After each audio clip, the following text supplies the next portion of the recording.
جب تم مالک نصاب ہو جاؤ، تمہارے پاس ضروریات اصلیہ کے علاوہ اتنا مال جمع ہو جائے جس سے تم 52.5 تولہ چاندی خرید سکتے ہو،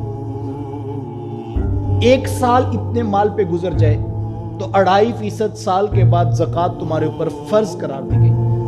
وَأَقِيمُوا الصَّلَاةَ وَآتُوا الزَّكَاةَ، جس طرح نماز فرض کی گئی ہے اسی طرح زکوٰۃ بھی فرض کی گئی ہے۔ اب اس زکوٰۃ کو ادائیگی کے لیے مجھے اپنے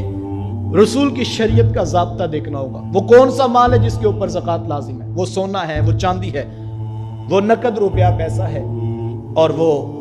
مال تجارت ہے، ہر وہ چیز جو بیچنے کی نیت سے خریدی ہے۔ ان چاروں کیٹیگریز کے اوپر میرے اوپر زکوٰۃ لازم ہے۔ اب قمری سال جو اسلامی مہینے ہیں، جب دوبارہ یہ پلٹ کر سال آئے گا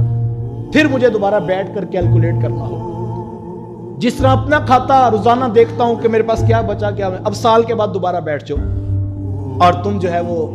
اس کے اوپر غور کرو، سب جمع کر کے دیکھو کیا تمہارے پاس اتنے پیسے ہیں کہ تم اس سے 52.5 تولہ چاندی خرید سکتے ہو،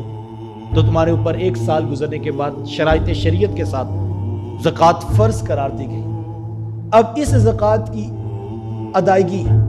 پہلی فرصت میں میرے اوپر لازم ہے،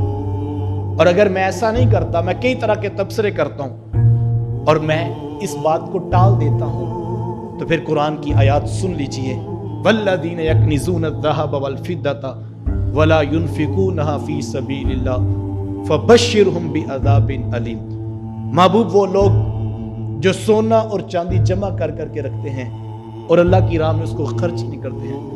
محبوب ان کو دردناک عذاب کی خبر سنا دیجئے۔ یوم یحما علیہا فی نار جہنم فتکوی بہا جباہہم وجنوبہم وظہورہم ھذا ما کنزتم لانفسکم فذوقوا ما کنتم تکنزون۔ وہ سونا اور چاندی کل جہنم کے اندر تپایا جائے گا، اور پھر ان کی پیشانیوں پر، ان کی کروٹوں پر، ان کی پشتوں کے اوپر اس سے داغا جائے گا اور کہا جائے گا یہ ہے وہ خزانہ جس کو تم جمع کر کے رکھتے تھے، تاکہ اس کو پتہ لگے یہ جو مال جمع کر کے رکھتا ہے یہ وبال جاں بن گیا۔ وہ سونا جو آج بڑا پیارا لگتا ہے، وہ نوٹ، وہ درہم، وہ دینار جو بڑے محبوب لگتے ہیں، کل یہ وبال جاں بن جائیں گے صاحب، اور اس وقت کہا جائے گا وہ جو تو جمع کر کے رکھتا تو اس کے عذاب کا مزہ چکھ، اور اس وقت انسان پچھتائے گا۔ اللہ کے رسول صلی اللہ علیہ وسلم نے اس عذاب کی کیفیت کو ایک اور عنوان پر بیان فرمایا،